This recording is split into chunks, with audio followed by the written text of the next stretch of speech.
Monsieur Trichet, vous avez la parole. Merci beaucoup. Merci de ces présentations auxquelles je suis extrêmement sensible. Thank you very much. I should speak in Catalan, of course. Our language are so close, so it's really a pity. But I will not start because it would be too bad. So let me speak English with your permission.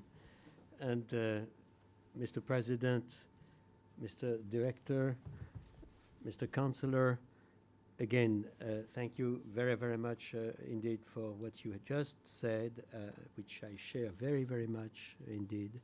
And let me also thank Banco de Sabadell for hosting this event and the Barcelona Graduate School of Economics for offering me this opportunity of holding this lecture. This lecture is concentrating on globalization, inflation, and the ECB monetary policy. It's a privilege for me to be here today. The school represents certainly a prominent example, as you very eloquently said, Mr. Director, of how Europe can successfully benefit from globalization and become a powerhouse of knowledge production and dissemination. And today, I would like to discuss the consequences for the euro area prices brought about by the forces of globalization and their implication for monetary policy. As an open-minded practitioner in front of so many distinguished academics, I'm looking forward to learning a lot, if I may, from your comments and questions. Globalization is certainly one of the most analyzed and discussed economic phenomenon of our time. The notion of globalization subsumes the concepts of cross-border market integration, country and policy interdependence, and fundamental historical change. Economists classically think of globalization as a process of market integration that leads to price convergence across markets for goods, labor, and services worldwide, as well as to growing trade and financial interlinkage.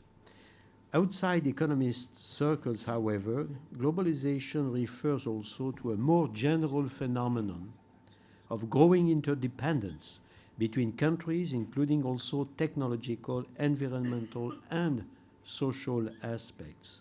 And it encompasses a multifaceted phenomena from the diffusion of knowledge and cultural patterns to the unprecedented speed and freedom of communication and travel in the age of the internet and jet.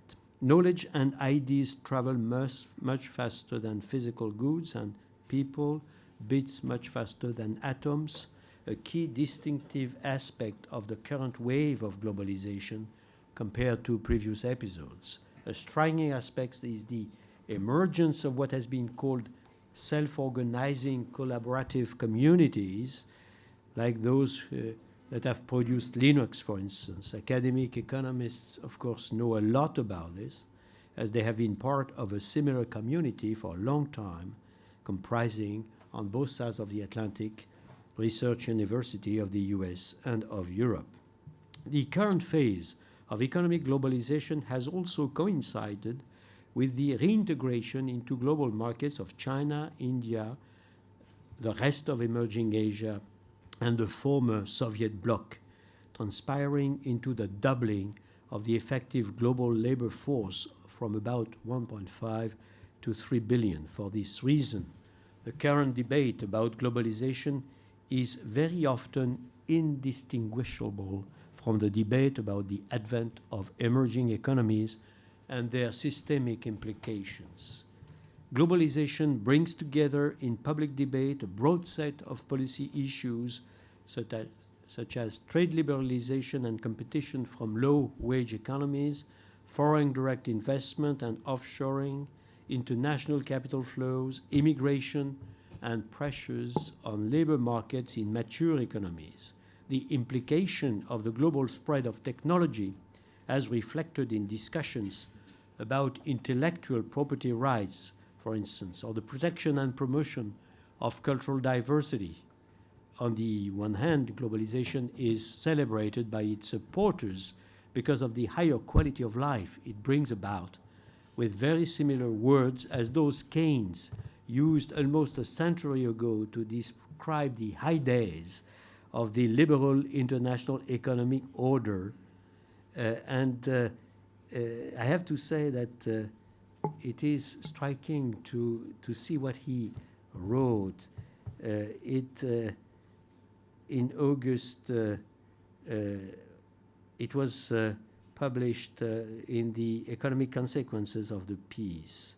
And he said, the inhabitant of London could order by telephone, sipping his morning tea in bed, the various products of the whole earth in such quantity as he might see fit and reasonably expect their early delivery upon his doorstep. He could at the same moment and by the same means adventure his wealth in the natural resources and new enterprises of any quarter of the world and share without exhaustion or even trouble in their prospective fruits and advantages. I have to say that then you see really globalization is not necessarily that new. On the other hand, but what is new, of course, is that we are absorbing Soviet Union and its empire, and we are absorbing a large deal of the emerging world, which for various reasons that were different in China and in India, were out of the global economy. All these developments have put globalization at the center of international policy debates, and the European Union considers globalization to be one of the major challenges it is confronted with and defines the phenomenon as the increasing interdependence of the global economy and ever-growing competition on international markets. I'm quoting the Berlin Declaration of the 25th of March 2007. The increasing interdependence of the global economy is also of paramount importance for central banks, as it possibly affects, among others, the formation of international good prices, the inflation process, the valuation of assets, the cross-border constellations of capital flows, and international financial stability. I will touch upon some of the consequences of globalization forces for price stability and the implications and challenges for monetary policy.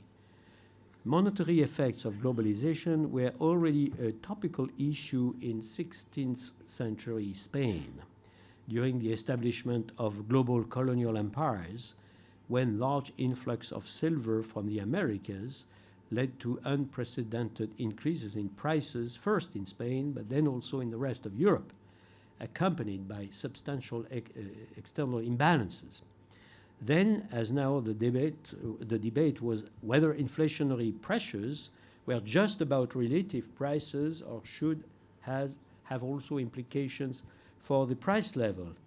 This incident of an early phase of globalization was associated with the blossoming of key contributions to economics, such as the quantity theory, which, as you know, was invented in Spain by the School of Salamanca, but also, quite alarmingly, the rise of protectionist mercantilism. Catalonia was indeed an early victim of protectionism, as, if I understand, I dare say that you will control. Only in 1778 it was allowed to trade with the Americas by decree of Charles III.